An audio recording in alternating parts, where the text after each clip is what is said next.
रामकृष्ण हरी. तर आपली कामाची सकाळची सुरुवात म्हणजे पहिलं किचन वगैरे साफ करून घ्यायचं, आपलं सगळं व्यवस्थित. कारण पारूसं काढून घ्यायचं, शिगडी वगैरे पुसून घेतलेली आहे मी व्यवस्थित. आणि काय होतं, पाली पण फिरतात वगैरे, तर आपण ते व्यवस्थित पुसून घ्यायचं, कारण आपल्याला स्वयंपाक करायचा आहे आणि पारूसं पण काढलं पाहिजे. तर काय झालं, आज पाहुणे पण आहेत, जरा शूट आहे बाहेरचं, येणार आहेत एक जण करायला. आणि एका ताईने जेवण दिलेलं आहे, तर मला म्हटलं ताई तुम्ही त्यांना कोशिंबीर वगैरे करा. तर हो म्हटलं ठीक आहे मी करेल. घरीच दही लावलं मग मी. जरा दुधामध्ये थोडंसं पाणी असतं ना, तर ते पाणी असं येते, पण दही एकदम छान झालेलं आहे. बऱ्यापैकी रात्री कामं करून मी झोपते, तेव्हा आता थोडं पाणी ठेवायचं आहे मला. आणि माझी कामाची अशी सुरुवात सकाळची म्हणजे वटा पुसणे, आपलं हे सगळं साफसफाई करून घेणे आणि मग बाकीची कामाची सुरुवात करणे. रामकृष्ण हरी वत्सलाजी. रामकृष्ण हरी. असू द्या काय होते त्याला. तर वत्सलाजी आलेले आहेत खाली, कारण लवकर वत्सलाजी येतात. वत्सलाजीला नाही वरी करमत, खालीच यायचे. खाली त्याचं खरंच आहे. 3 वर्ष झालं आज. किती 3 वर्ष झालं का वत्सलाजी? 4 वर्ष झाली की मॅडम. म्हणजे आंघोळ झाली की पहिलं खाली. ही एक माझी दुसरी आई आहे बघा, म्हणजे कधी मला असं एकटं सोडत नाही आहेत रात्रच्याला. पण पूजा तर करायचीच आहे, सगळं हे आता नंतर करूया, कारण बाकीची बरीचशी कामं पहिले सकाळी सकाळी उरकून घेऊया. काल पाणी नव्हतं, पाणी भेटलं वाटतं रात्री 2-3 बाटल्या, कारण उन्हाळा चालू झालेला आहे आणि पाण्याचा अवघड आहे. कोण आहे इकडं? रामकृष्ण हरी. रामकृष्ण हरी भामाजी. चला चला चला, हळूहळू फिरायचं. कोमल कुठे आहे? इथे का? रामकृष्ण हरी. रामकृष्ण हरी. वरण करून ठेवले, कारण आज लोक लवकर येणार आहेत म्हणून आम्ही लवकर स्वयंपाक करून ठेवला. आज भात पण झालेला आहे, पुऱ्याचे गोळे करून तिकडे ठेवलेले. मोनाजी येते आता मदतीला. तब्येत बरी आहे ना तुझी? होय मोनाजी, तब्येत छान आहे ना? हा, म्हणूनच तुझी तब्येत बरी असेल तरच तू येत जा, तब्येत बरी नसेल तर यायचं नाही. काय तसं होतच नाही मला वर बसून, थोडं पण असलं तरी पळतेच लवकर. पण तू चक्कर वगैरे तुला येत असेल तर येऊ नको, हाय का नाही? थोडंसं तसं काही तसं खोकत होते ती आ? खोकत होते ती दिवशी. म्हणूनच म्हणलं अक्का. मला वेळ झाले माणसाच्या जीवाला सुख आहे ते मोठंच आहे की. मग काय तर मग आता नाही ना होत, हात नको लावू तिकडं, पोळल, चटका पडल. स्काटीनी सरका, हां हां त्या पट्टीनी सरका. कारण काय होतं, आपली स्किन आता पातळ असते, एखादा चटका बसला तर ते जखम पण लवकर नीट होत नाही. नको जाऊ तिकडं, चल इकडं, अवघड असतं ते. बस इकडं. काय होतं, त्याच्या ठिणग्या उडून येतात पटकन, आहे का नाही? एकतर म्हाताऱ्या माणसाची स्किन लय पातळ असते. जुली, कोणी बांधून घातलं ग बाई तुला? कोणी बांधलं राणीला माझ्या? काही गरज नाहीये तिला बांधायची, ती म्हणतच नाहीये, काही करतच नाहीये, तुम्ही उगाचच बांधता तिला. कशी नाचून दाखवते बघितलं का? मग तुम्ही बांधता तिला, काय गरज आहे तिला बांधायची? मग हो हो हो, कितीतरी आनंद झालाय बघितलं का? बाईला माझ्या बांधून घातलं होतं ना. लुसूला माझ्या सोडू शकत नाहीये मी. लुसू, मी तुला नाही सोडू शकत. तिला राग येतो बघा लुसूला, तिला सोडले म्हणून. पण जुली माझी गरीब आहे, तू आगाव आहे म्हणून सोडलं नाहीये लुसू. मंदाई, आंघोळ केली का? आंघोळ करायची, दात घासायचं व्यवस्थित स्वच्छ. हा, जावरती जाऊ, पळा. अजिबात नाहीये भांडणं करायची लुसू.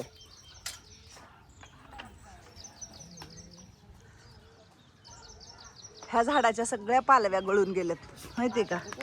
फुटल ना परत. दूध आहे ना वत्सलाजी, मला एक पातेलं द्या. हां, दुधाचंही पातेलं द्या मला, कारण त्यांनी जरी आपल्याला दूध दिलं तर आपण दूध आहे ना गाळून घ्यायचं, हाय का नाही? कारण काय होतं, दुधामध्ये काय पण घाण असतं आणि ते कळून येत नाही आपल्याला, म्हणून आहे ना दूध आपण त्यांनी जरी दिलं तरी आपण गाळून घेतो दूध. 2 लिटर दूध घेतो आपण.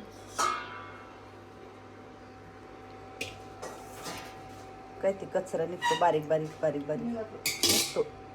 पण चला आजी, दूध ठेवले तापायला, दुधाकडे थोडंसं लक्ष द्यायचं. चहा नंतर करेल मी, आता जरा मला बाकीचं थोडंसं काम करून घेऊ द्या. चपात्या हे ठेवल्या टोपल्यामध्ये. कालच्या चपात्या भरपूर अशा राहिलेल्या आहेत आपल्या, कारण काल काय खाल्लं आपण? मिसळपाव, पाव वडापाव. वडापाव. अरे काल लयच मजा होती अहो आमची, एवढी मजा होती तर संध्याकाळपर्यंत.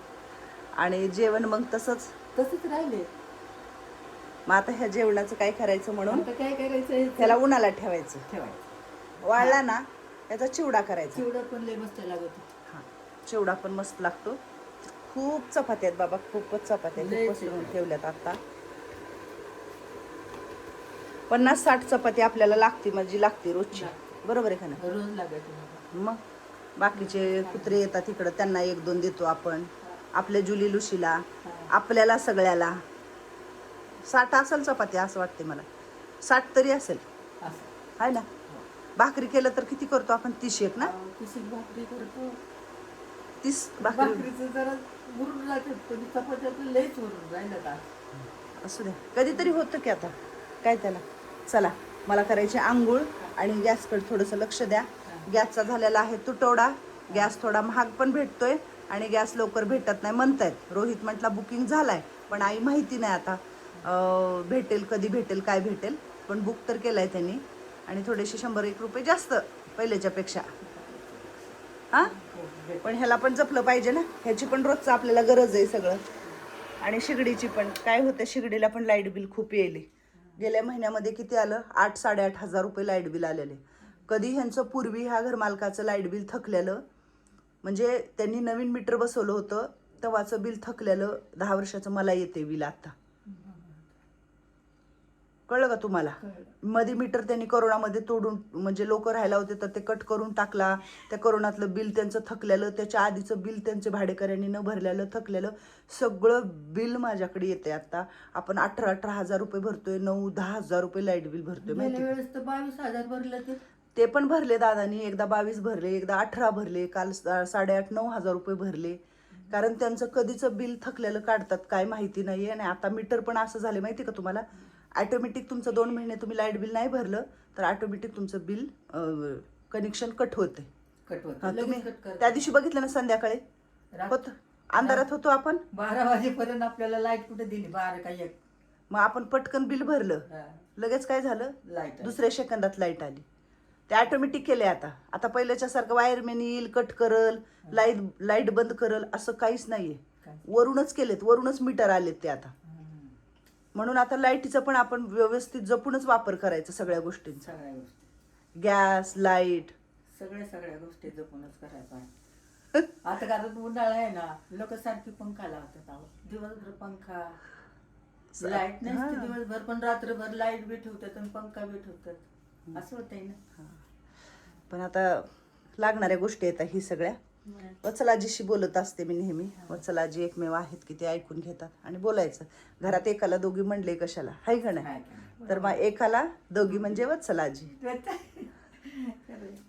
चला मग बाकीची कामं करू जरा. हां, तर आज आमच्या शोध वृद्धाश्रमामध्ये आम्ही वाढदिवस साजरा करतोय. वहिनींची आई, दादा आणि हे आई वडील आहेत. ह्यांच्या लग्नाला 42 वर्ष झालं. आपल्या इथल्या सगळ्या आजींनी खूप सारा आशीर्वाद दिला यांना. पुढचे 50 वर्ष असंच दोघांना उदंड निरोगी आयुष्य मिळो आणि असंच तुमचा आधार, तुमचे मुलं बनो आणि खूप सुखाचा आनंदाचा इथून पुढचा पण प्रवास व्हावा तुमचा. हीच आजच्या दिवशी आम्ही तुम्हाला सगळेजण इथले राहणारे आशीर्वाद म्हणावा. आणि हॅपी बर्थडे आम्ही इकडे करणार आहे. हे बघा, हे त्यांची मुलं वगैरे नातवंड आले तर. हा, चला म्हणायचं गाणं. बार बार दिन तुम जियो हजारों साल, हे मेरी है आरज़ू.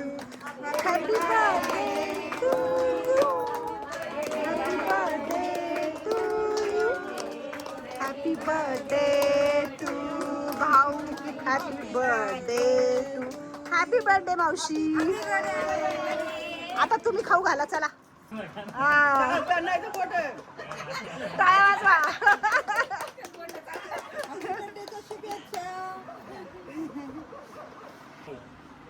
हे 2 मुलं आहेत त्यांची. खरंच असं प्रेम पाहिजे आई वडिलांवरती. खूप छानपैकी वाढदिवस साजरा केला, फोटो काढले. अजून खूप मोठा परिवार आहे, पण 2-3 लेकरं सोबत आहेत भाऊंच्या आणि मावशीच्या. तर कसं वाटलं आमच्याकडे येऊन? छान वाटलं? रोज येतात तुमचे जावई आणि लेक, काय खूप मोठं पुण्याचं काम करतात. असं जावई अशी लेक पण मिळायला नशीब लागतं. मावशी काहीच बोलत नाही, आता काय करावं आणि काय नाही. खरंच म्हणजे असंच आईवर प्रेम करा. काय खूप छान वाटलं. खूप कमी बघायला भेटते आजकाल. हे आईवडिलांचं प्रेम कधी हरवू नका. किती मोठे व्हा, स्वामी तिन्ही जगाचा, आई बापा विना भिकारी आहे. म्हणजे कितीही कमवा, पण पहिलं आई वडील आणि मग पुढचं काम, बरोबर का नाही? तर मला आज तुम्हाला भेटून खरंच मला खूप आनंद झालाय. तर आज ह्या सगळ्या आजींकडून परत एकदा तुम्हाला तुमच्या लग्नाच्या वाढदिवसाच्या खूप साऱ्या शुभेच्छा, आशीर्वाद.